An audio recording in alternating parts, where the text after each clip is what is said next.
This is Eric Metaxas on why we need patriotism and liberty in America. You're learning something that has great value.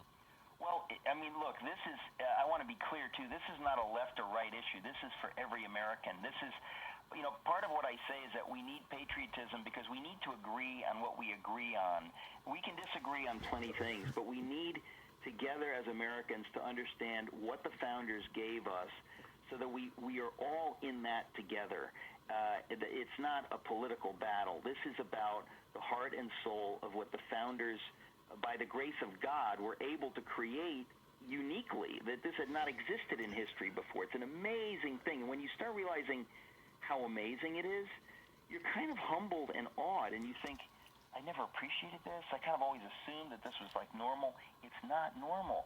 It's shocking that these founders were able to create a government at a time in history where nothing like it had existed forever. And, I'm speaking as a Greek. My dad came from Greece. He always taught me to be proud of my Greek heritage. But the Greek version of democracy was a drop in the bucket compared to what we're talking about. What we have in this country is many levels of order greater than what the ancient Greeks had when they talked about democracy. They had this, little city-states, and it only lasted for a few years. We have had something that has lasted for millions of human beings for over 2 centuries. It is a big, beautiful thing, and I really do think most of us at this point take it for granted. We should be excited about it, and once you get excited about it, you can't help but want to act on it.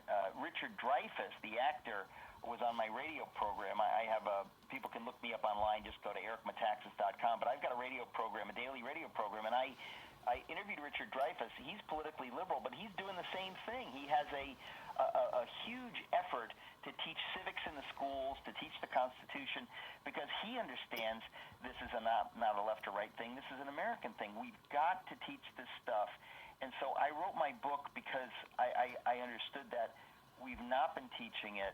We need to get busy. This is so important. And again, I think it's inspiring and it's fun. That's the irony. You think it's going to be like, a dose of medicine, but it's not. You think, why haven't I been told how wonderful this is and how rare this is, and why do I get to be a part of it? Why aren't I in a part of the world where I couldn't even dream of getting that? No, I'm here, and I can be a part of it, and I can perpetuate it. And by the way, I can share it with the rest of the world. If you care about Mexico and China and the rest of the world, you need to care about America, because this is the fountain from which all of these other countries have the possibility of freedom, where we've been able to share these ideas with the world. But we've got to keep it here first. Again, that's why the title is If You Can Keep It, because Franklin understood that this is not a small thing. This is not an easy thing. It doesn't happen by itself. We, the people, have to get excited about it.